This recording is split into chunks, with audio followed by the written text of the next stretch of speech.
بسم الله الرحمن الرحيم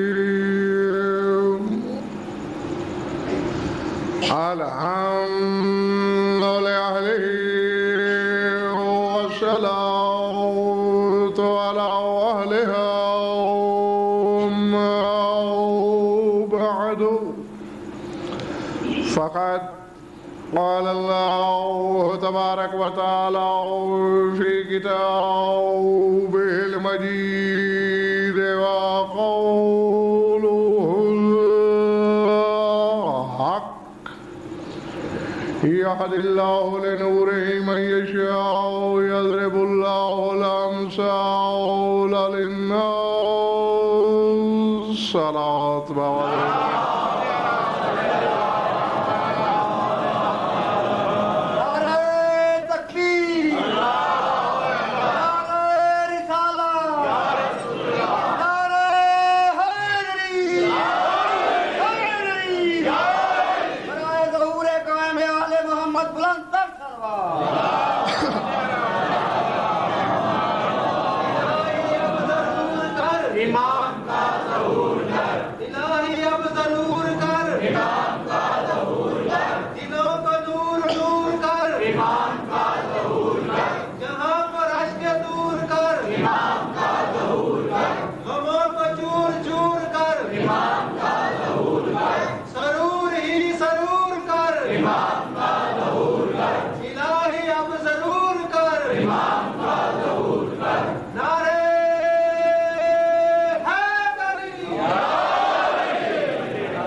سورہ نور سے ایک مختصر سی آیت پڑھی ہے میں نے،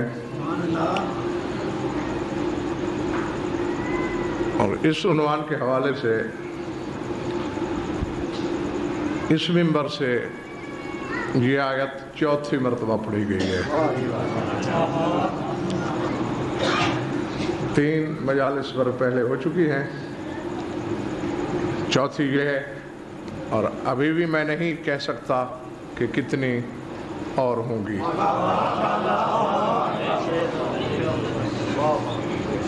کیونکہ بات وہی ہے،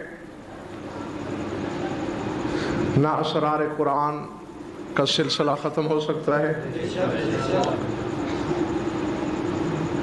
بلکہ یوں سمجھ لیجئے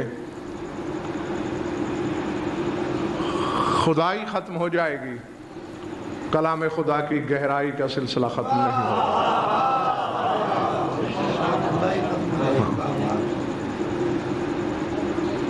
یہ بالکل وہی آیت ہے، 2 مرتبہ اس کو آغاز سے میں نے آپ کے سامنے پڑھا، اللہ نور السماوات والارض مثل نورہ کمشکات۔ گھبراہٹ تو نہیں ہو رہی نا کہ اللہ زمین و آسمان کا نور ہے، مثل نورہ اللہ کے نور کا ایک نمونہ ہے، کا مشکات، مشکات جیسا۔ وہ پوری تفصیل آپ سن چکے ہیں، میں اسے دہرانا نہیں چاہتا۔ 14 ٹکڑے ہیں اس آیت کے،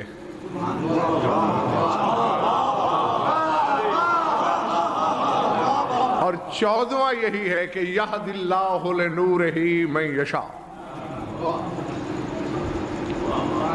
یکاد یا تہذیو وَلَوْ لَمْ تَمْسَسْهُ نَارٌ نُورٌ عَلَى نُورٍ یہدی اللہ لنورہ من یشاء۔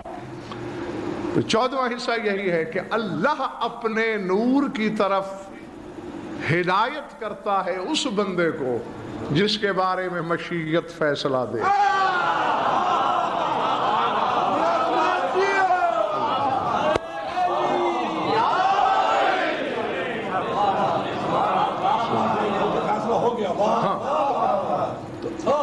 میرے خیال سے سارے سامعین سمجھ گئے ہوں گے، دہرانا تحصیل حاصل ہوگا کہ 14 حصے ہیں آیت کے، ایک ایک حصہ ایک ایک معصوم کے نام کا ہے۔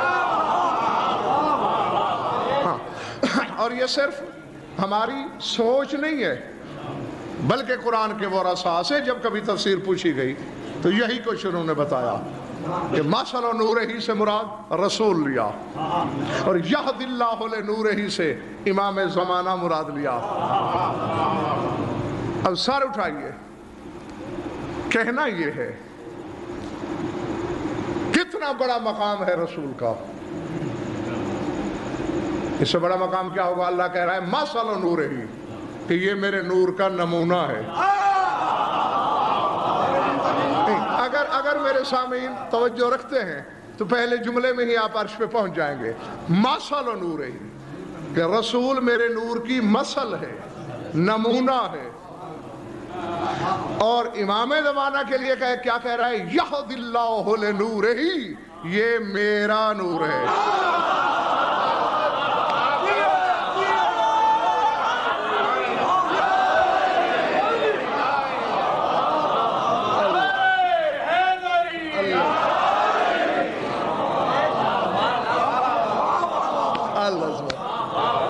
جیتے رہو، بسم اللہ، سلامت رہو.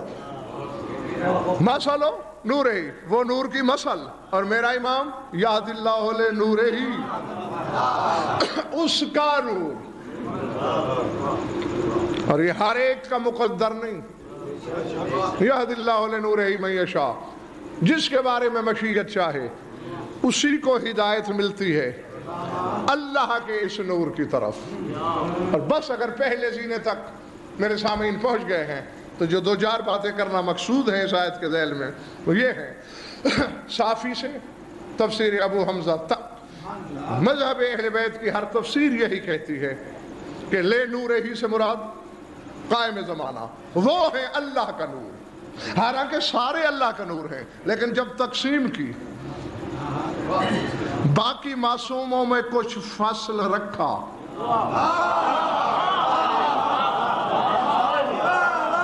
نہیں، میں بھائی جمیل عباس اب بھی دیکھ رہا ہوں کہ کچھ چہروں پہ سوالیہ نشان ہے. یہ تو شرما رہے ہیں پوچھتے ہوئے. میں خود آپ کی سوچ پڑھ کے اس کا جواب دینے لگا ہوں کہ وجہ کیا ہے. صرف یہ اس کا نور کیوں ہے، باقیوں کو کیوں نہیں کہا؟ حالانکہ سارے محمد ہیں، 14 کے 14. علمنا واحد، نورنا واحد، فضلنا واحد، کلنا واحد. ہمارا نور ایک، فضیلت ایک، علم ایک، کیونکہ ہم سارے کے سارے ایک. اسے اپنا نور کیوں کہا؟ بالکل اپنے ساتھ تمثیل جوڑ کے بیان کیوں کی؟ اس لیے کہ جب سے اللہ ہے آج تک ہے ہر جگہ، جانتا ہر کوئی ہے، دیکھا کسی نے نہیں.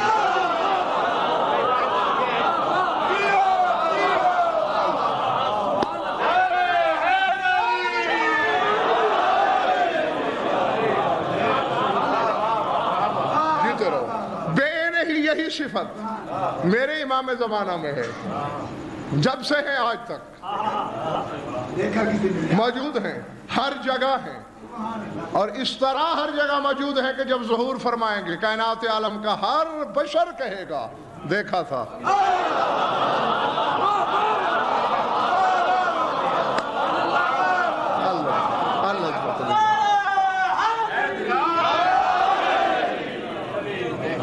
جیتے رہو، گھبراہٹ تو نہیں ہو رہی نا؟ اچھا، اس لیے کہا میرا نور. کچھ چیزیں ایسی ہیں جنہیں اللہ اپنی اشیاء کہتا ہے، یعنی ان کی نسبت اپنی ذات کی طرف دیتا ہے. اور طے ہے بھائی انتصار کہ جس چیز کو اس نے اپنا کہا وہ کائنات کی تمام اشیاء سے بلند، اور اتنا فرق نظر آتا ہے باقی اشیاء اور اس شے میں جتنا ساجد و مسجود میں.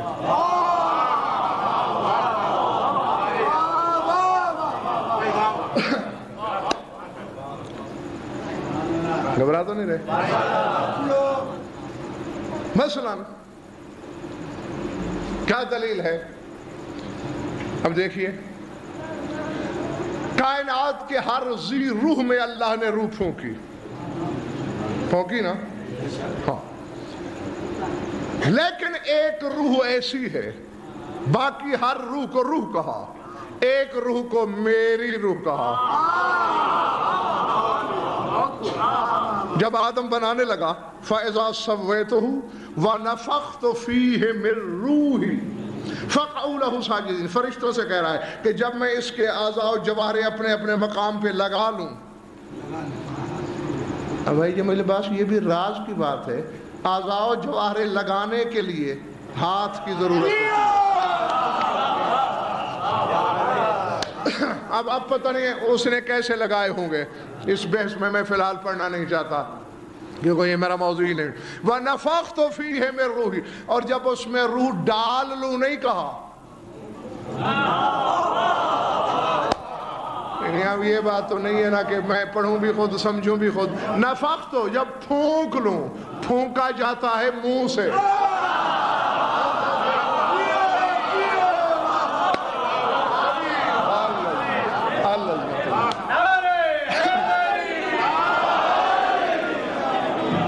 اعضاء بٹھائے جاتے ہیں ہاتھوں سے، پھونک ماری جاتی ہے منہ سے۔ پڑھنے والے سیدھا سادہ کہہ دیا ہوتا کہ روح ڈال لوں، نفخت تو پھونک مار لوں، باہر گئے، تو پھر کیا کرنا ہے تم نے؟ فقو، بس یہ فائے بلا فاصلہ ہے، بغیر فاصلے کے، یعنی روح کے پھونکنے میں اور اس عمل میں فاصلہ نہیں ہونا چاہیے۔ فقو، پس گر پڑو ساجدین، آدم کا سجدہ کرتے ہوئے۔ اب میرے سامعین کو کوئی فرق سمجھ میں آیا روح اور روحی میں؟ روح وہ ہے جو سجدہ کر رہی ہے، اور روحی وہ ہے جو سجدہ کرا رہی ہے۔ اللہ، فرشتوں میں روح تھی نا، روح سے خالی تو نہیں تھے سجدہ کرنے والے۔ آدم والی روح، روحی میری روح، اسے سجدہ کیا گیا۔ تو یہ کیوں یاد دلایا میں نے کہ جس چیز کو اپنا کہہ دے وہ ہوتی کیا ہے؟ لا تعداد مکان ہے زمین پر۔ عہدنا الی ابراہیم و اسماعیل ان طہر بیتی، کائنات میں کروڑوں اربوں کھربوں مکان، کعبے کو کہا بیتی، میرا گھر۔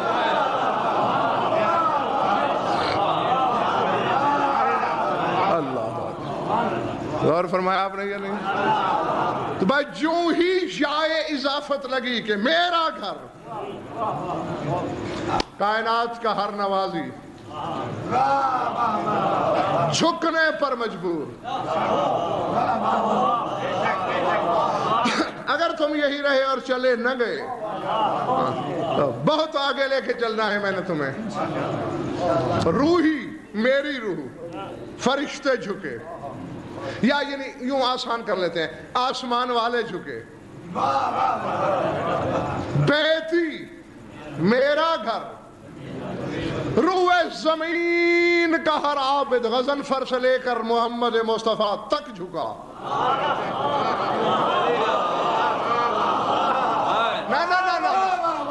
میں دیکھنا چاہتا ہوں ناپ کر، پیمائش کر کے کہ تمہارا ایمان کس بلندی تک ہے۔ بولو کعبہ افضل ہے یا رسول؟ سوچنے کی ضرورت ہی نہیں، مومن کامل افضل ہے کعبے سے۔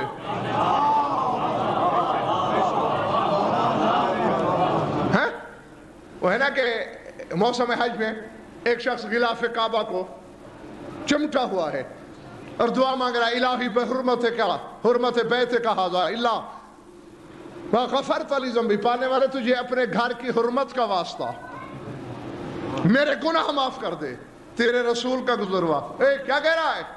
اللہ کو اس کے گھر کی حرمت کا واسطہ دے کے گناہ بخشوا رہا ہوں۔ فرمایا سل بحرمت کا اما تعلم ان المؤمن اعظم حرمتا من الکعبۃ، فرمایا کعبے کی حرمت کا واسطہ نہ دے، اپنی حرمت کا واسطہ دے۔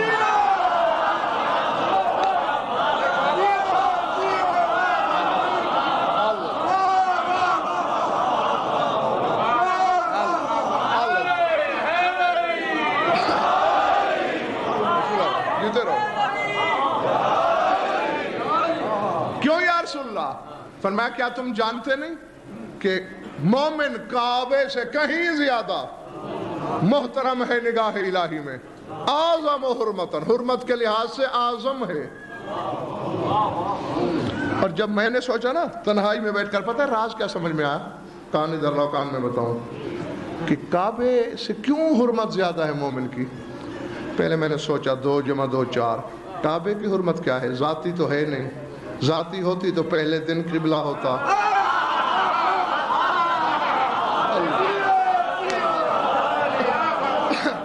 قبلہ کب بنا؟ جب امیر کائنات آئے۔ تو کعبے کی عزت اس لیے ہے کہ 3 دن علی رہے کعبے میں، تو جہاں 3 دن رہے اس کی عزت زیادہ ہوتی ہے جہاں دن رات رہے اس کی۔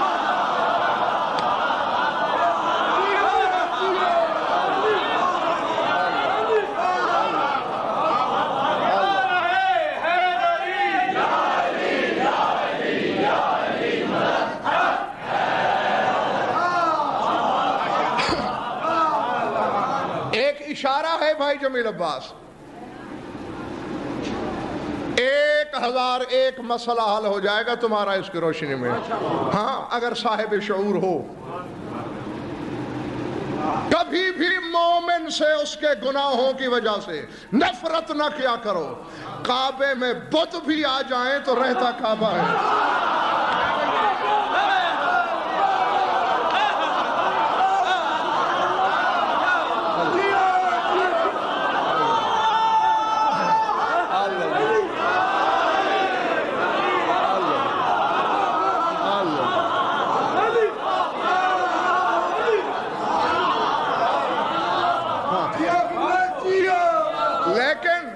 اس پہلو پہ بھی نظر رکھو، اب چہرے تو بڑے کھل گئے ہیں نا تمہارے کہ بڑی چھٹی مل گئی ہے، شاید ہمیں چھٹی نہیں ملی، کیونکہ جب کعبے میں بت آ جائیں تو ٹوٹتے علی کے ہاتھوں ہیں۔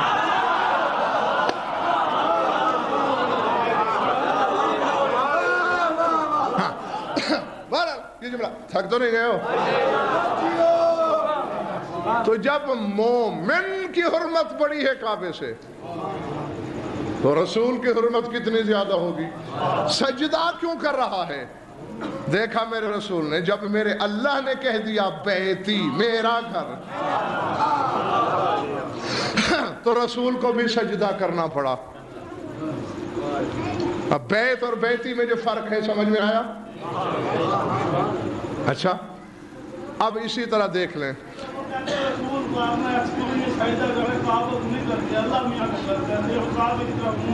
تو پھر ہم کعبے کی اینٹ کو سجدہ کر رہے ہوتے ہیں، ہمارا بھی تو منہ ہوتا ہے کعبے کی طرف۔ بات تو وہی ہے، مقصد تو یہ ہے نا کہ جس نیت سے رسول نے سجدہ کرنا ہے اسی نیت سے ہم نے کرنا ہے۔ کعبہ بھی جہت ہے عبادت کی۔ اب یہ نہیں ہے کہ کعبے کو معبود حقیقی کون الو کا پٹھا سمجھ کے سجدہ کر رہا ہوتا ہے۔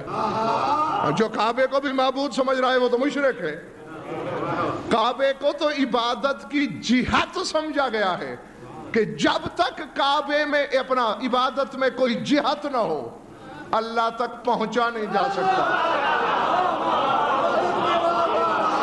حالانکہ قل للہ المشرق والمغرب، مشرق بھی اللہ کی مغرب بھی اللہ کی، لیکن عبادت میں جہت ضروری، ورنہ عبادت بھٹکتی رہے گی۔ تو یہی سمجھایا گیا نا کہ جو جہت اس سے منسوب ہو جاتی ہے تو پھر کوئی نہ کوئی شرف ملا نا، اور وہ سجدہ اسی کا کہلائے گا۔ جیسا آدم کے لیے میں نے آیت پڑھی فَقَعُوا لَهُ سَاجِدِينَ، آدم کے لیے سجدہ کرنا۔ حالانکہ آدم کو بھی اللہ سمجھ کے تو نہیں جھکے تھے فرشتے، لیکن وہ سجدہ آدم کا تھا۔ اسی طرح کعبے کو ہم اللہ سمجھ کے نہیں جھکتے، مگر سجدہ کعبے کا ہوتا ہے۔ سمجھ میں آگئی بات دوستو؟ ہاں اب اگر یہ فرق سمجھ میں آ گیا ہو، بس سمیٹ لی میں نے مثالیں۔ آدم سے عیسیٰ تک ہر ایک کو عبد کہا، میرے رسول کو عبدی، میرا عبد کہا۔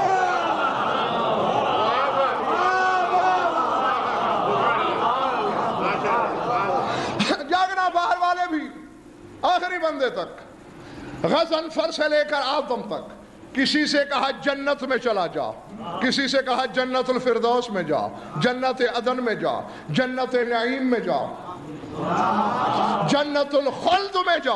جب سلطان کربلا کی باری آئی فادخلی فی عبادی وادخلی جنتی، حسین جنت میں نہ جا، میری جنت میں۔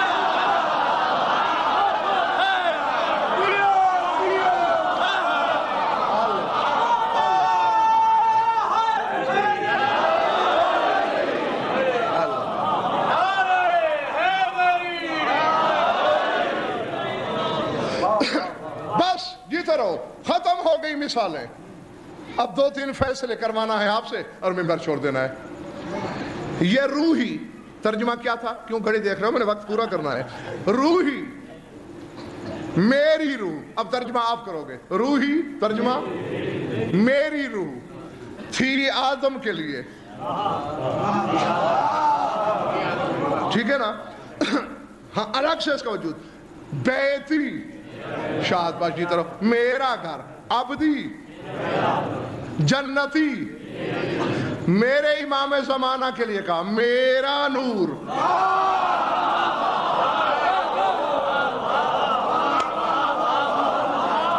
اور جاؤ میری بات میں بھروسہ نہ ہو اپنی مرضی کے عالم سے پوچھ لینا کہ تمام حقیقتوں کے مقابلے میں حتیٰ کہ روح سے بھی نور بڑا ہوتا ہے۔ اسی لیے تو آیت کا آغاز اس فکرے سے کیا، اللہ نور السماوات والارض، اللہ زمین و آسمان کا نور ہے، اور پھر کہا یہ 12واں میرا نور ہے۔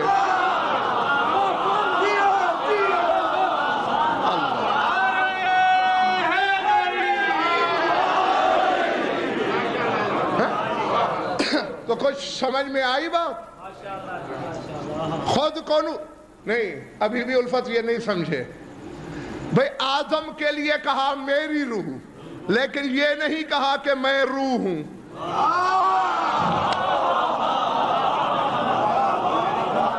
جاگنا، کعبے کے لیے کہا میرا گھر، یہ نہیں کہا کہ میں بیت ہوں۔ لیکن جب میرے زمانے کے امام کی باری آئی، پہلے کہا میں نور ہوں، پھر کہا یہ میرا نور ہے۔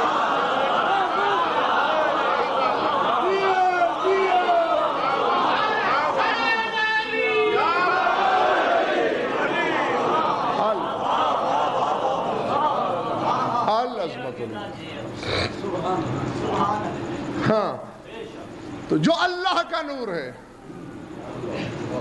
میں تمہیں کھلی چھٹی دیتا ہوں، اسے جو کہو،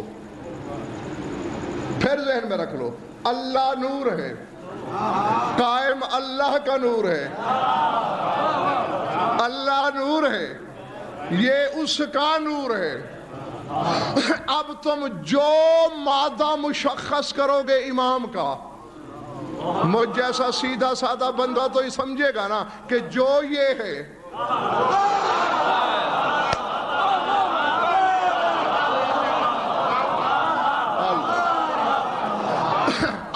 یہی تو وجہ ہے چونکہ اس کا نور ہے، نہیں حالانکہ سب برابر ہیں۔ پھر وہی بات ہے، ایک تو مصیبت یہ ہے نا کہ شیعوں کا بھی ظرف نہیں ہے۔ اللہ جانے مجھا کیا بمبر کی قسم لاکھوں حقیقتیں ہیں، پڑی پڑی سو گئی ہیں،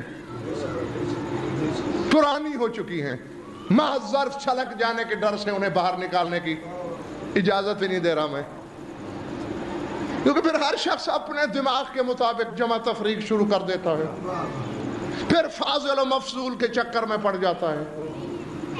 جس دن تم اس حصار سے نکل آئے، پھر تمہیں اس خاندان پاک کے فضائل کا نشہ ہی کچھ اور محسوس ہوگا۔ ہاں، ابھی تم اپنے حصار عقل میں انہیں قید کرنے کی کوشش کرتے ہو۔ بہرحال ہے، حقیقت بالکل ایک ہے۔ یہ اس کی مثال یوں سمجھ لو، یہ جو تمہارے سامنے غضنفر بیٹھا ہے، یہ نطفے کی پیداوار ہے، اسی متشابہ الاعضاء قطرے ظہور کیے، اس کے تطورات اور تنزلات مختلف صورتوں میں نظر آئے۔ ایک جز نے سننے کا کام کیا، ایک جز نے دیکھنے کا، ایک جز نے بولنے کا۔ اب ظہور ایک ہی حقیقت کا ہے، لیکن کچھ نہ کچھ خاصیت، ذاتی خصوصیت تو ہے نا ہر عضو میں۔ سمجھ میں آ رہی بات یا نہیں؟ یہ سنتا ہے لیکن اس کی حد تھوڑی ہے، یہ حصہ دیکھتا ہے، اس کی حد بہت طویل ہے۔ سمجھ میں آ گئی بات؟ اب اگر کوئی فضیلت اور افضلیت و مفضولیت کے چکر میں پڑ جائے تو یہ اس کی اپنی جہالت ہوگی۔ ہیں 14 ایک نہیں، تو اب اس طرح ہے، اگر تمہارے پیمانوں کو مانا جائے کہ نہیں یہ تم نے کیسے کیا کہ بیٹے کو باپ سے بڑھا دیا؟ پھر وہاں تم یہی دلیل لاتے ہو، خود میرے سامنے مجھے پڑھانے آتے ہو کہ 14 ایک ہے، آپ نے ایک کو بڑھایا کیوں؟ تو جب 14 ایک ہے تو جو بیٹا ہے اسے تم نے گھٹایا کیوں؟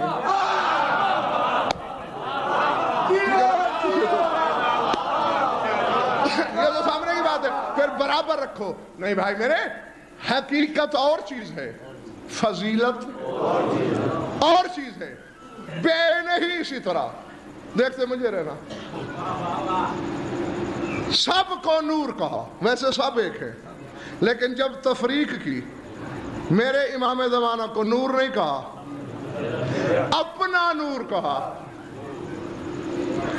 یہی وجہ ہے کہ بہت سی خصوصیات میں اپنے خاندان سے بھی منفرد لگتا ہے۔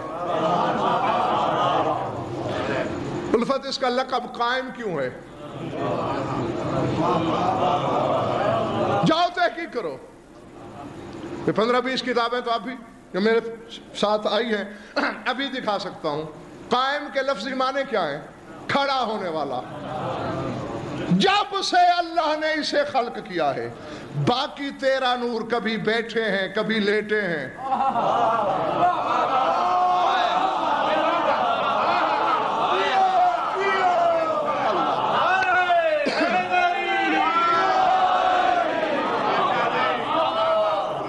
سمجھ آئی بات؟ باقی نور بیٹھ بھی گئے ہیں، بظاہر لیٹ بھی گئے ہیں۔ یہ عباس کے عالم میں ہاتھ المنبر کی قسم، اس کرسی والے کی قسم، ایک نہیں 400 سے زیادہ کتاب میں دیکھا میں نے، اسے جب سے اللہ نے بنایا ہے آج تک بس کھڑا ہے۔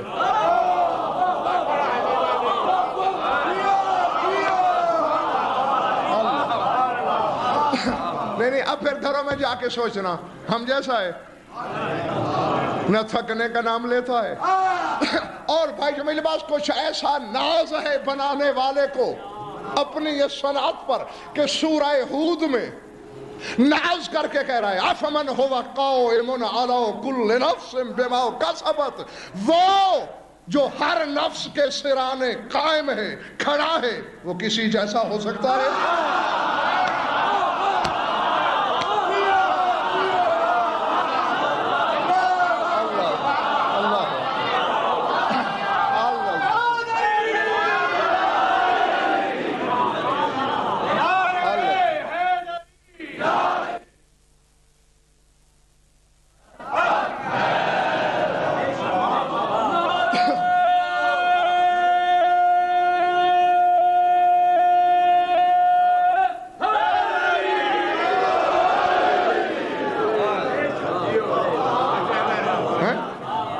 جب میں نے آیت پڑھی اس کا مطلب ہے کوئی ہے، اور آیت میں بھی یہ فمن ہوا قائم، جو قائم ہے، جو کھڑا ہے، اس جیسا کون ہو سکتا ہے؟ تو پھر کوئی ہے؟ جی ہاں۔ اور پھر اللہ سے زیادہ قدیم کون ہو سکتا ہے کہ جس کی پہچان زیادہ پرانی ہو؟ تو جب سے ہے آج تک قائم ہے۔ تو اب اس صفت میں اپنے خاندان سے بھی منفرد ہے نا؟ ہاں، اب پھر الفت وہی بات آ جاتی ہے، 14 ایک ہیں، پھر سارے کے سارے رسول کیوں نہیں؟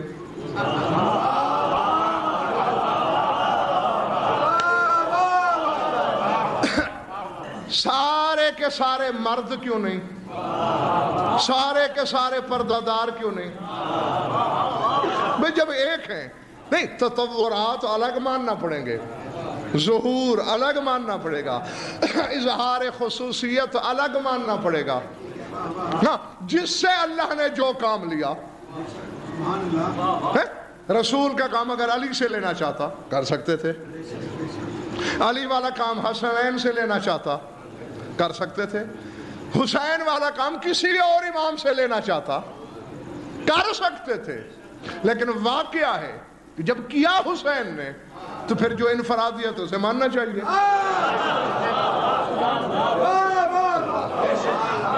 سمجھ میں آ رہی بات دوستو؟ یہ نہیں؟ جی ہاں۔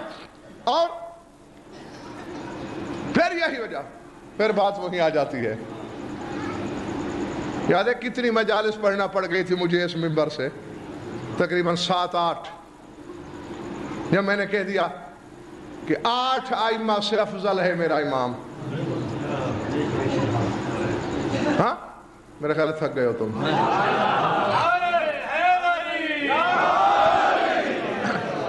تو بھائی جمیل عباس نہیں برداشت ہوا تھا بعض احباب سے، اور پھر اس کی تشریح میں مجھے کتنی مجالس پڑھنا پڑی. ہاں یہ بالکل اسی طرح ہے. اب حالانکہ یہ 73 فرقے والے تسلیم کرتے ہیں. نبی کتنے ہیں کل؟ میں ذرا اونچا سنتا ہوں، جیتے رہو. اور رسول کتنے ہیں؟ 313. تو اب 313 کو برابر ہونا چاہیے تھا نا. تلک الرسل فضلنا بعضهم علی بعض. اللہ فرماتا ہے یہ جو رسول ہیں ہم نے بعض کو بعض پر فضیلت دی.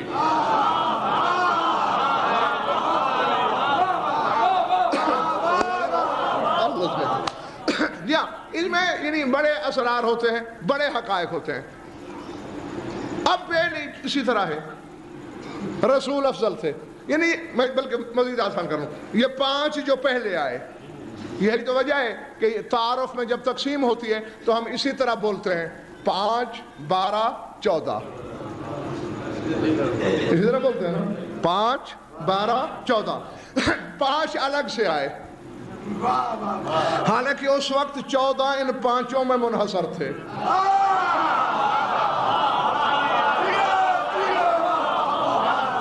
نہ اگر نہیں تھے تو میں ایک سوال کرتا ہوں، مجھے جواب دیجئے. یمنی چادر کے نیچے، کسائی یمانی کے نیچے بی بی کے کتنے بیٹے تھے؟ 2 تھے نا. تو جب اللہ سے جبریل نے پوچھا کہ چادر کے نیچے کون ہے تو جواب کیا ملا؟ ہم فاطمہ تو وہ ابوہا وہ بالوہا وہ بنوہا. کہنا چاہیے تھا ابنہا، بطول کے 2 بیٹے. اللہ کہتا ہے سارے بیٹے.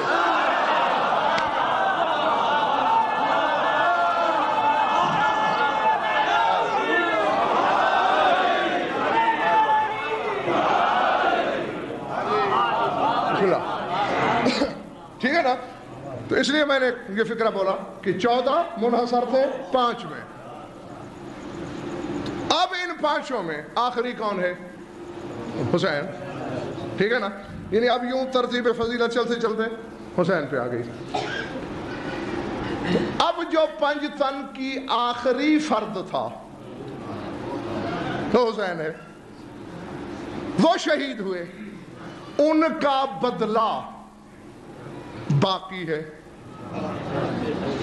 سرکار کی زیارت میں نہیں پڑھتے ہو السلام علیکہ یا سار اللہ، اے اللہ کے بدلے میرا سلام.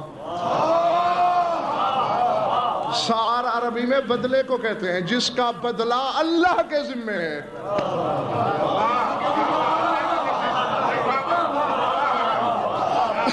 نہیں جو زیارت پہ گئے ہو، چند چہرے تو ایسے ہیں جو میرے ساتھ ہو کے آئے ہیں، کچھ کو ویسے میں جانتا ہوں، ظاہر ہے. جو نہیں گئے اس ذکر کا صدقہ جاؤ، وہاں جا کے دیکھنا سلطان کربلا کے روضہ مقدسہ مطہرہ پہ سرخ علم نظر آئے گا. وہاں اہل عراق سے پوچھنا بھئی یہ سرخ علم کیوں ہے، تو وہ آپ کو یہی جواب دیں گے کہ خطہ عرب کا رواج اور روایت ہے کہ اگر کوئی بے گناہ مارا جائے جب تک اس کا بدلہ نہ لیا جائے اس کے گھر پہ سرخ جھنڈا ہوتا ہے.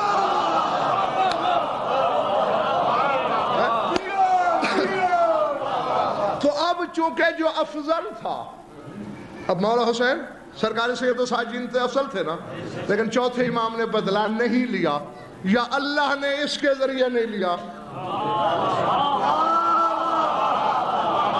اب چونکہ افضل کا بدلہ ادھار کھڑا ہے، نہ چوتھے نے لیا، نہ 5ویں نے، نہ 6ویں نے، نہ 7ویں نے، نہ 8ویں نے، نہ 9ویں نے، نہ 10ویں نے، نہ 11ویں نے، لے گا کون؟ 12واں. اب چونکہ افضل کا انتقام اس نے لینا ہے تو جو نہیں لے سکے ان سے افضل ہے.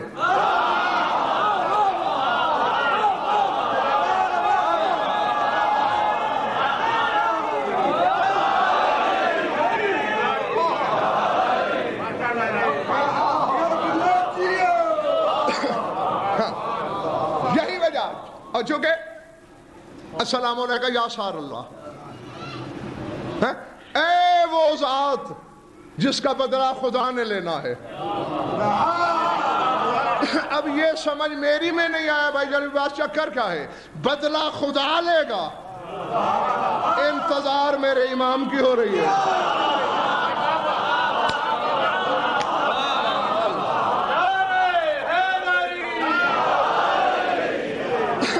نہیں خدا کے لیے سار اٹھانا، آخری بندے تک جو دیوار تک بیٹھے ہوئے ہو.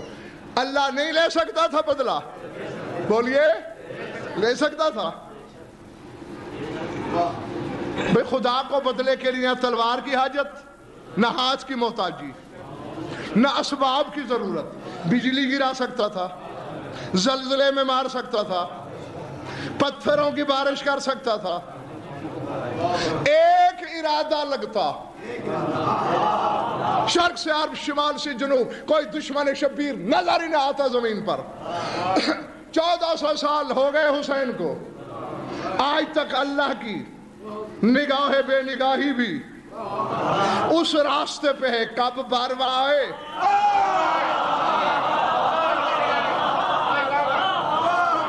کب میرا قرض اترے. یہی جا کے گھر سوچنا، جس نے اللہ کے قرض اتارنا ہے اللہ خود نہیں کر رہا، اس کی انتظار میں جب وہ آئے گا وہ کرے گا.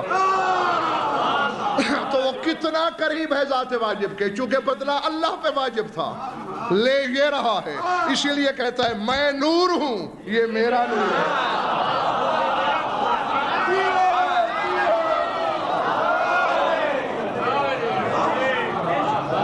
تھک گئے ہو نا؟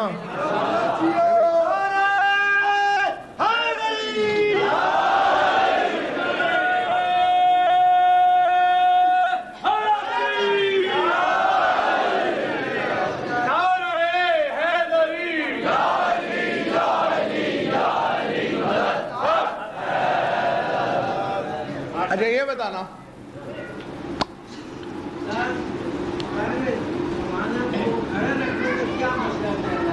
جی کھڑے ہونے میں یہی مصلحت ہے.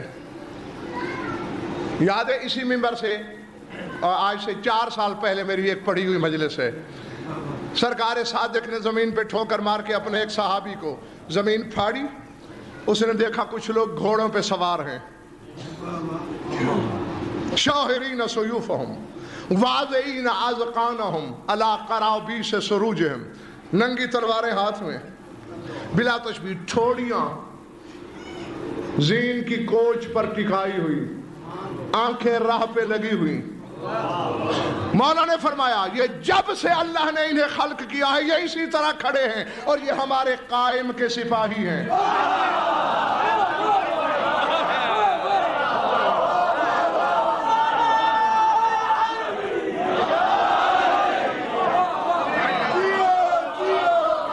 سمجھاری بات جو نہیں، کیوں مولا کیوں کھڑے ہیں؟ فرمایا اس لیے کھڑے ہیں، ان کی غیرت ایمانی یہ بھی گوارا نہیں کرتی کہ جب امام ہمیں بلائے ہم بیٹھے ہوئے ہوں، اٹھنے کی دیر ہو جائے.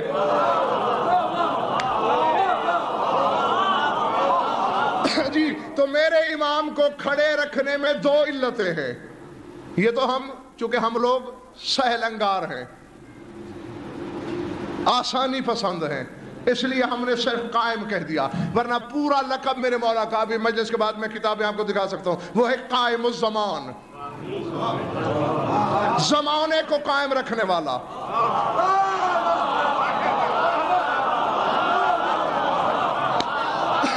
جی جی نہیں سر اٹھانا. وہ حضرت موسیٰ نے ایک دفعہ پوچھا تھا نا اللہ سے کہ پالنے والے کبھی تجھے نیند آتی؟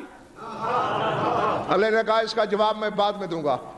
جبریل موسیٰ کو 2 شیشیاں پکڑا، 2 بوتلیں 2 شیشیاں پکڑا دی، اسے تھام کے رکھنا، یہ بڑی قیمتی ہیں، جب تک میں نہ کہوں اسی حالت میں پکڑے رکھو. کھڑے رہے سارا دن، رات آ گئی. اب اس کو سوچنا گھر جا کے، کیونکہ میں نے اگر کچھ کہہ دیا تو پھر تم بہت کچھ کہہ دو گے. کھڑا ہے اور کوئی کام نہیں کیا موسیٰ نے، کھڑا ہے. اسی سے پتہ چلتا ہے کہ اولیت حکم کو ہوتی ہے. رات آ گئی، کھڑا ہے موسیٰ، ایک پہر، دو پہر، رات ڈھلنے لگی، کھڑا تھا طور پہ اور شیشے کی بوتلیں تھیں، آنکھ جھپکی، ٹھک سے گری اور چکنا چور۔ اللہ نے کہا دیکھا تجھے ایک جھپکی آئی،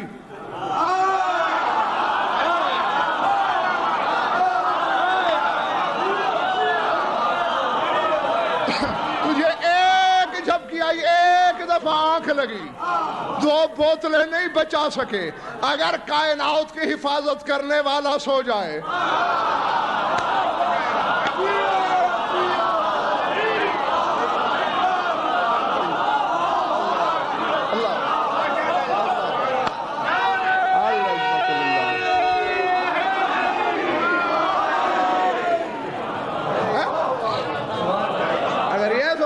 تو پھر باقی کیا رہ جائے؟ اسی لیے قائم الزمان، کھڑا ہونا دلیل ہے اس امر کی، کیونکہ زمانے کو قائم رکھنا میرے سردار کی ڈیوٹی ہے، بیٹھ ہی نہیں سکتا۔ اور پھر چونکہ منتقم ہے خون حسین کا، بیٹھ ہی نہیں رہا۔ سمجھ میں آگئی بات یا نہیں؟ ہاں، اور بس سمیٹنے کی طرف بڑھ گیا میں۔ سارے اللہ کی صفات کے مظہر ہیں نا؟ اچھا، رسول عادل نہیں ہے؟ جس کا لقب ہی قرآن میں عدل ہے۔ سورہ نحل کی آیت ہے ان اللہ یامر بالعدل والاحسان، اللہ تمہیں حکم دیتا ہے عدل کا، احسان کا۔ قرآن کے وارثوں نے فرمایا العدل رسول اللہ والاحسان امیر المومنین، عدل رسول ہے، احسان علی ہے، لقب عدل ہے، سارے کے سارے عادل ہیں۔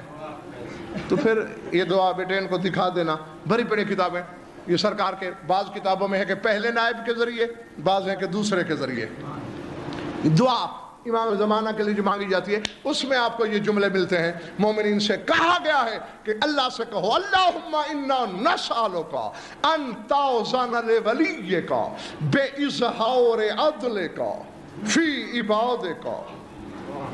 اور پھر آگے کہا جاتا ہے اللہم احیی بولیک القرآن وارنا نورہ سرمدا لا ظلمت فیہ۔ پالنے والے ہم تم سے سوال کرتے ہیں اپنے ولی کو اجازت دے تاکہ وہ تیرے بندوں میں تیرا عدل ظاہر کر دے۔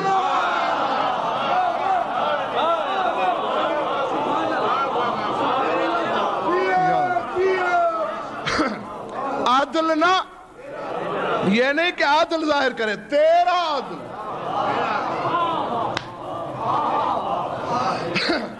تو کتنا بڑا عادل ہے۔ اور خدا کی قسم یہ پہاڑ سے وزنی بات تھی، بعد میں سوچنا، کیونکہ بعض باتیں موقع پر سوچنے سے سمجھ میں نہیں آتی، بعد میں سمجھ میں آتے ہیں۔ سوچتے رہنا، جتنا سوچے گے اتنا سمجھ کے قریب جاؤ گے۔ بے اظہار عدل کا فی عبادک، تاکہ تیرے بندوں میں تیرے عدل کو ظاہر کرے۔ اور بس اگلے فقرہ کا ترجمہ سنو اور سمٹ گئی میری بات۔ اور پالنے والے میری دوسری درخواست ہے تجھ سے، جاگنا اللہم احیی بولیک القرآن وارنا نورہ سرمدا لا ظلمت فی۔ پالنے والے اپنے اس ولی کے ذریعے قرآن کو زندہ کر دے۔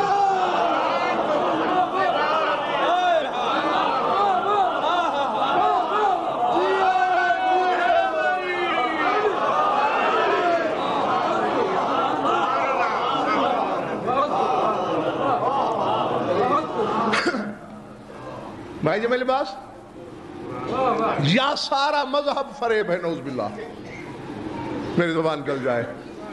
اور اگر مذہب حق ہے تو پھر مولوی فریب ہیں، پھر مولویوں نے موالی تک وہ مذہب آنے ہی نہیں دیا جو آل محمد چاہتے تھے، پھر مولویوں نے زبان سے صرف علی علی کہا، دل کی گہرائی سے کہا ہی نہیں۔ نہیں، ہمیں تو امام کا نائب حکم دے رہا ہے، امام کا نائب غیبت صغریٰ میں حکم دے رہا ہے اللہ سے کہو احیی بولیک القرآن، اپنے ولی کے ذریعے قرآن کو زندہ کر۔ اور جو اللہ کے قرآن کو زندگی دے سکتا ہے وہ مجھے کیوں نہیں دے سکتا؟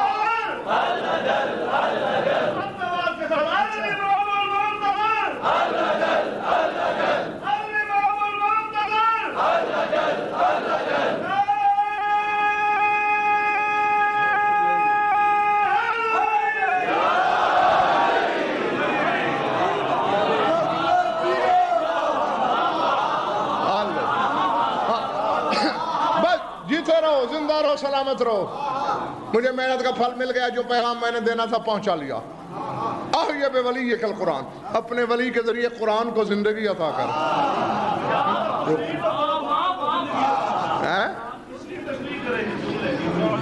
ابھی نہیں، یہ ادھر آ کے پوچھنا، انیک مجبوریاں ہوتی ہیں بعض۔ ہاں، اور پھر دیکھو خود بھی سوچنا، کیونکہ جو میرا ہادی ہے تم لوگوں کا ہادی بھی وہی ہے۔ اب یہ تو نہیں ہے، نہ اللہ نے کوئی قید لگائی ہے کہ فلاں مجھ سے ہدایت مانگے گا تو دوں گا، فلاں مانگے گا تو نہیں دوں گا۔ دیکھو یہ تو ایسا ہوتا ہے، فرشتوں کا استاد تھا شیطان، انجام کیا نکلا؟ اس کے علم میں تو کوئی کمی نہیں تھی، ابلیس کے علم میں تو کوئی شک نہیں نا بھائی، اتنا بڑا عالم تھا کہ نوریوں کو پڑھانے لگا، معلم الملکوت تھا نا، فرشتوں کا معلم۔ معلوم ہوتا ہے کثرت علم ہی سب کچھ نہیں ہے، اور پھر یہ ضروری نہیں کہ جو بڑا عالم ہو حجت کا اتنا بڑا عارف بھی ہو۔ علم اور چیز ہے، معرفت اور چیز ہے۔ ملنے پہ آ جائے تو جو دستخط نہیں کر سکتا وہ سلمان منا ہو جاتا ہے۔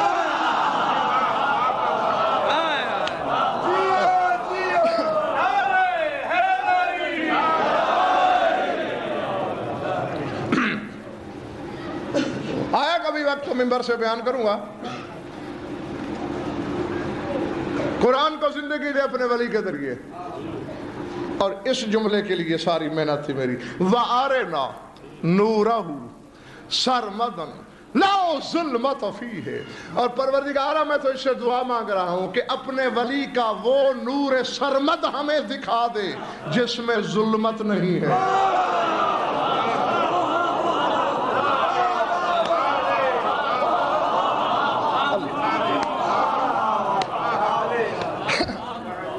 نا نا نا نا نا، بڑی مہربانی، جنہوں نے داد دی میں ممنون ہوں، تمہیں داد دیتا ہوں، لیکن ان کا کیا کروں جو سوالیہ نظروں سے مجھے دیکھ رہے ہیں۔ پہلی بات یہ، یعنی اس میں دو فکرے، نور سرمد، سرمد اسے کہتے ہیں جس میں دوام ہو، ہمیشگی ہو، یعنی ہمیشہ رہنے والا نور۔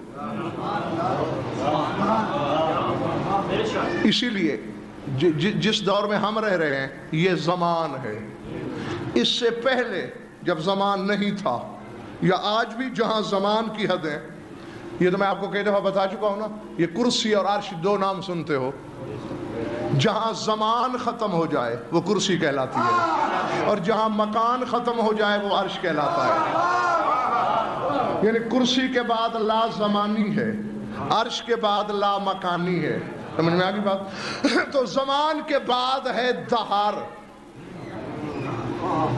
حل اتی علی الانسان حین من الدہر لم یکن شیئا مذکورا۔ اللہ فرماتا ہے کیا الانسان پر ایسا وقت آیا ہے کہ دہر میں اس کا ذکر نہ رہا ہو؟ تو علی وہ شہنشاہ ہے، تم زمین پہ علی علی کر کے کوئی احسان نہیں کر رہے۔ اللہ کہتا ہے علی کا ذکر تو ہم نے دہر میں کرایا ہے۔ جی یعنی ماورائے کرسی، ماورائے کرسی یہ دہر ہے، اور جہاں دہر بھی الفت ختم ہو جاتا ہے اسے کہتے ہیں سرمد۔ جی آرنا نورہ سرمدن، ہمیں اس کا نور سرمد دکھا جس میں فنا نہیں، جس کو زوال نہیں۔ یہی تو وجہ ہے صدیوں کی عمر ہے، چڑھتی جوانی کا چہرہ ہے، لا ظلمت فیہ، نور سارے ہیں۔ اب آ رہی ہے تشریح، یہی آخری جملہ ہے اور یہی شرح ہے اس آیت یہد اللہ لنورہ من یشاء، سارے نور ہیں، اسے میرا نور کیوں کہا؟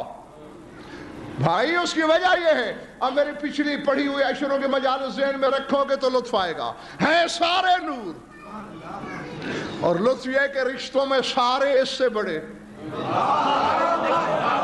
سارے اس کے آبا اجداد، سارے اس کے باپ دادا، لیکن سرکار رسالت سے لے کر یہ تو میں نے کتابوں میں پڑھا ہے کہ اذا مشا، جب بھی میرا رسول چلتا تھا، کان نورہ یغلب انوارہا، میرے رسول کا نور سورج کے نور پہ غالب ہو جاتا تھا، رات کو چاند کے نور پہ غالب ہو جاتا تھا۔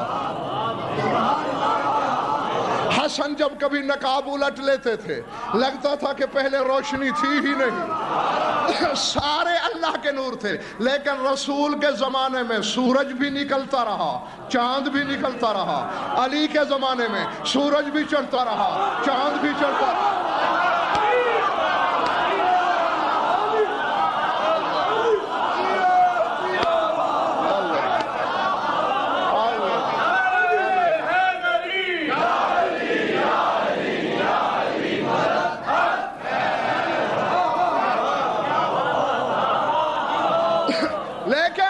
میں پہلے بھی بھرپور دلائل قاہرہ کے ساتھ آپ کو بتا چکا ہوں، تفاسیر پڑھ کے، آیات پڑھ کے، بلکہ اس آیت کی تفسیر معصوم نہیں ہے۔ وَأَشْرَقَتِ الْأَرْضُ بِنُورِ رَبِّهَا، سورہ زمر میں اللہ کہہ رہا ہے کہ ایک دن آئے گا جب زمین اپنے رب کے نور سے جگمگا اٹھے گی۔ سرکار صادق نے فرمایا تھا رب الارض امام الارض، زمین کا امام ہی زمین کا رب ہوتا ہے۔ جب ہمارا قائم ظہور کرے گا یستغنون الناس عن ضوء الشمس والقمر، جب ہمارا 12واں ظہور کرے گا نہ سورج نکلے گا نہ چاند،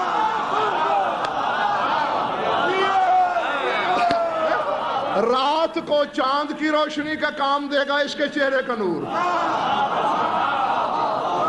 دن میں، اور پھر یہ نہیں ہوگا کہ اب 6 گھنٹے کا فرق ہے پاکستان اور اس ملک میں، 10 گھنٹے کا فرق ہے امریکہ اور ہم میں، نہیں، پھر شرق سے غرب تک ایک دن ہوگا،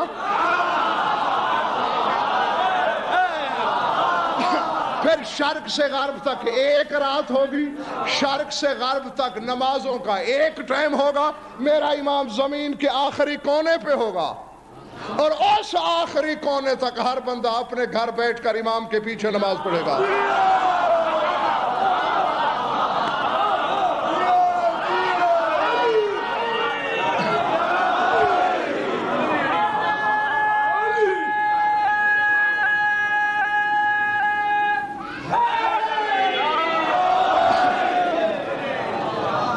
جس کے ہوتے ہوئے سورج اور چاند کی ضرورت رہے وہ نور کہلاتا ہے، اور جس کے بعد شمس و قمر کی حاجت نہ ہو وہ اس کا نور کہلاتا ہے۔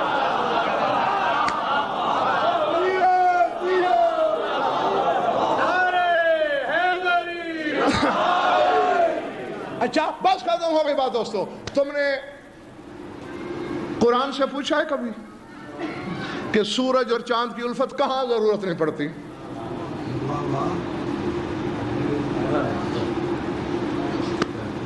فیل ہو گئے ہو۔ میں تو اس لیے چپ ہو گیا تھا کہ پتہ نہیں کون آپ میں سے بولے، نہ آپ بولے ہیں نہ بولے ہیں۔ بھائی مجھے ہی حکم کر دیا ہوتا کہ تو بتا دے، اس کا تعلق بھائی بزرگوں دنیا سے ہے ہی نہیں، اس شے کا تعلق ہی عالم ملکوت سے، جنت سے۔ سورہ دہر کو پڑھنا، جنت کی صفت ہے لا یرون فیہا شمسا ولا زمہریرا۔ اللہ فرماتا ہے کہ جنت میں سورج نہیں نکلے گا،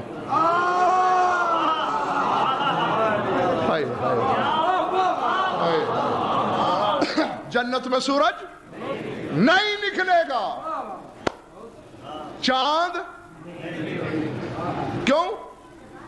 یہ والا تو ختم ہو چکا ہوگا، اذا الشمس کورت، قیامت وہ دن ہے جب سورج کی آنکھیں نکال لی جائیں گی، بینائی چھین لی جائے گی، لپیٹ دیا جائے گا، چاند اندھا ہو جائے گا، اذا النجوم انقدرت، ستارے ٹکرا کے پاش پاش ہو جائیں گے، دھندلا کے میلے ہو کے گر پڑیں گے، کچھ ہی نہیں ہوگا۔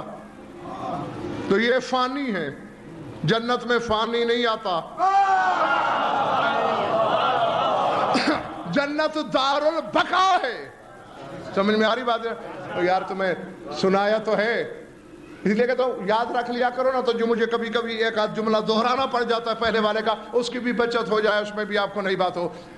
جنتی لوگ اپنے اپنے گھروں میں بیٹھے ہوں گے، اور جنت کا وقت ہے طلوع آفتاب سے پہلے کا وقت، یہ میں نے بتایا نا، سورج نکلنے سے پہلے، یعنی جب ستارے نہ رہیں لیکن ابھی سورج بھی نہ نکلا ہو، وقت دیکھا ہے نا کتنا پیارا وقت ہوتا ہے، ٹھنڈی ٹھنڈی روشنی ہے، نہ اندھیرا نہ تپش، یہی وقت ہے جنت کا، اور بالکل دن رات 24 گھنٹے 12 مہینے یہی رہے گا۔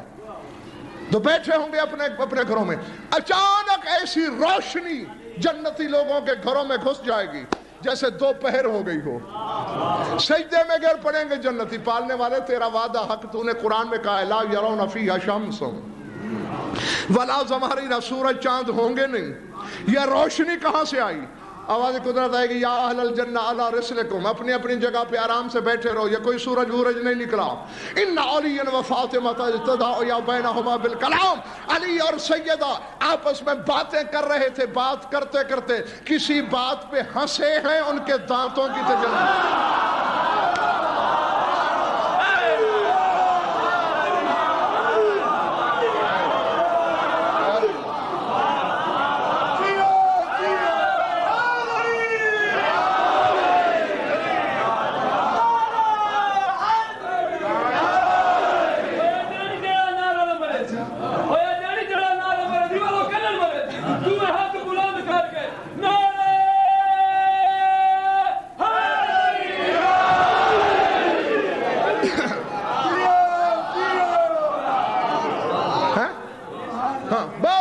جا رہا ہوں میں، یہ علی اور سیدہ کے دندان مبارک، حالانکہ دیکھو دانت سے بھائی جمیل عباس کوئی بڑی بے نور شے بدن میں ہے؟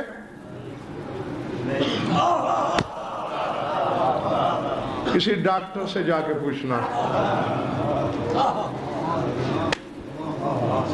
جی جی یہ تو ہڈی ہے، کبھی ہڈی میں بھی نور ہوا؟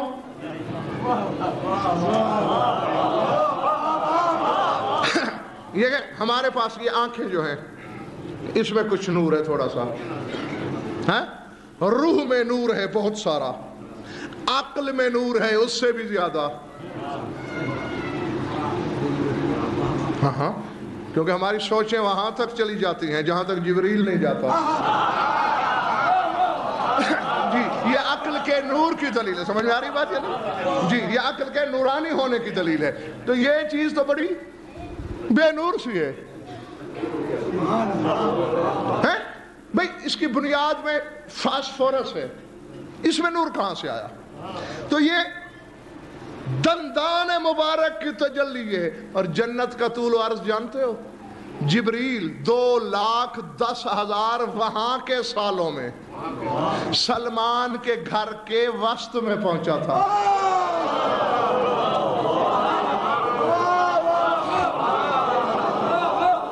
جی جی 2,10,000 سال لگے تھے، اور وہاں کے سال کیا ہیں؟ کانا فی یومن کانا مقدارہ 50,000 سنہ، اللہ فرماتے ہیں تمہاری دنیا کا 50,000 سال گزر جاتا ہے اور وہاں کا ایک دن گزرتا ہے، تو اس حساب سے 2,10,000 سال میں بطول کے خاک روب کے گھر کے وسط میں جی آدھا صحن طے کیا سلمان کا، جبریل کی پرواز دیکھو، اور جنت کے گھر لا تعداد ہیں، پوری جنت روشن ہو جائے جن کے ہڈی کے نور سے، جب عالم زر میں علی نے اسی جگہ پر بیٹھے بیٹھے طور کے لیے کپڑا ہٹایا ہوگا۔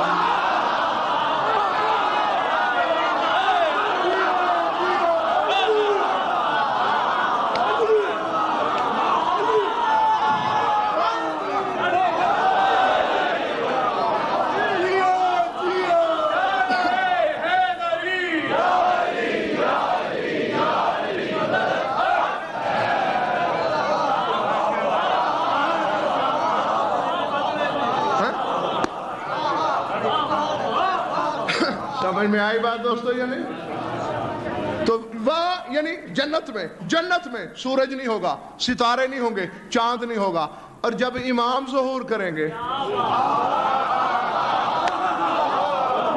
بس بات کو سمجھو اور یہ دیکھ لیجئے، میں نے جانے کے لیے پاؤں نیچے رکھ لیا، وہاں جنت میں شمس و قمر نہیں ہوں گے، ستارے نہیں ہوں گے، اور جب میرا سردار آئے گا سورج نہیں نکلے گا،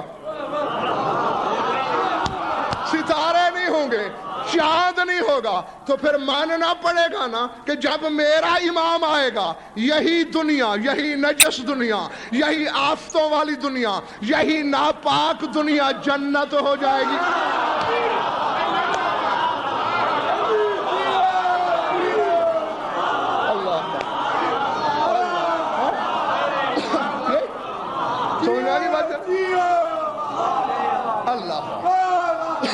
یعنی پہلے جو 13 معصوم، الفت نیند تو نہیں آ رہی نا، بس ختم ہوگی بات، پہلے 13 معصوموں نے جنت سے چیزیں منگوائیں، دنیا کو جنت بنایا نہیں۔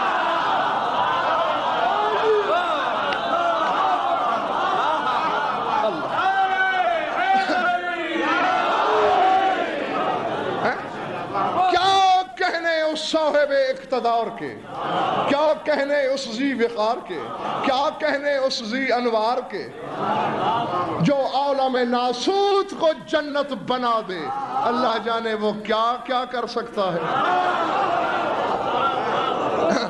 پہلوں نے جنت سے نہ خود منگوایا، نوکرانیوں کو اجازت دے دی منگوا لیا کرو، لیکن دنیا کو، چلو دنیا نہیں، پورے مدینے کو جنت بنا دیا ہوتا، نہیں بنایا، مکے کو بنا دیا ہوتا، نہیں بنایا۔ سمجھ میں آ رہی بات یا نہیں؟ ہاں بس ایک مثال تھی، ختم بات۔ حسین نے جنت بنایا صرف کربلا کی دھرتی کو، اور اس کا انتقام لینے والا بنا دے گا پوری دھرتی۔ لیکن کربلا بھی مانوی جنت ہے، ظاہری نہیں، کیونکہ کربلا میں آج بھی سورج نکلتا ہے، کربلا میں آج بھی چاندنی ہوتی ہے، لیکن جب یہ آئے گا سورج اور چاند کی ضرورت نہیں رہے گی۔ اب یہ گھروں میں سوچنا اور کل سوچ کے آنا، اس سے آگے کا سلسلہ میں نے بڑھانا ہے۔ جس ولی اعظم کو خدا نے اس چیز کے لیے رکھا ہو کہ جب تو آ گیا تو جو کروڑوں سالوں سے نور پھیلا رہے تھے اب ان کی ضرورت نہیں رہی۔ اللہ جانے اس کی وسعت اقتدار کتنی ہوگی۔ پہلوں نے سورج اس لیے نکلنے دیا کہ وہ نور تھے، یہ نہیں نکلنے دے رہا کہ اس کا نور ہے۔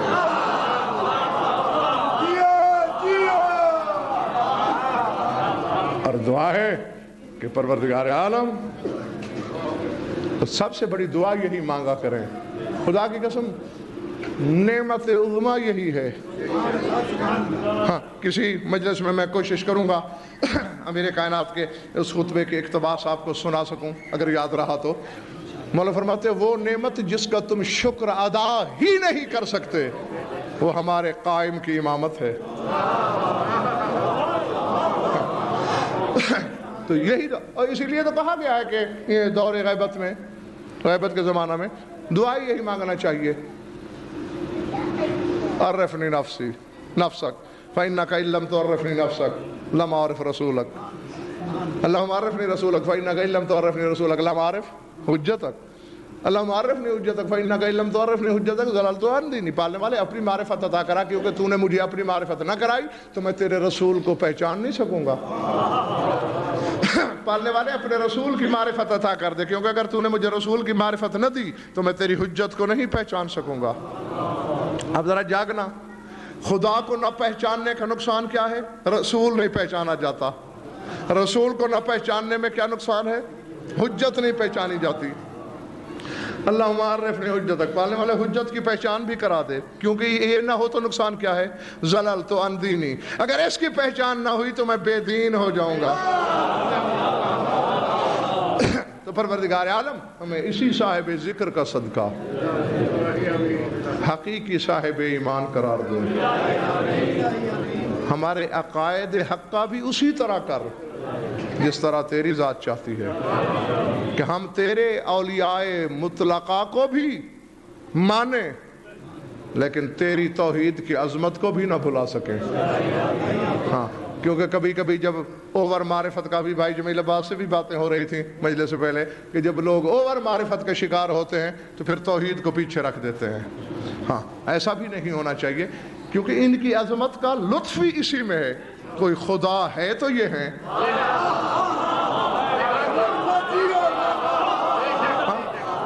اگر اللہ کی نفی کر دی گئی تو پھر انہوں نے کمالات کہاں سے لیے، انہوں نے مرتبے کہاں سے لیے؟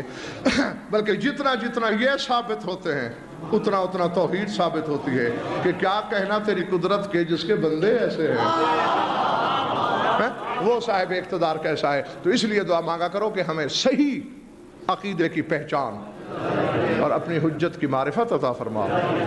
اور انہی کے طفیل پالنے والے ہماری خوش نصیبی، تو ہمیں کسی اور زمانے میں بھی پیدا کر سکتا تھا، تو ہمیں بنی اسرائیل کے دور میں بھی خلق کر سکتا تھا. الحمدللہ تو نے ہمیں اس حجت کے زمانے میں پیدا کیا کہ جو صرف نور نہیں تیرا نور ہے، جس کی وسعت اقتدار کو سوچا تک نہیں جا سکتا.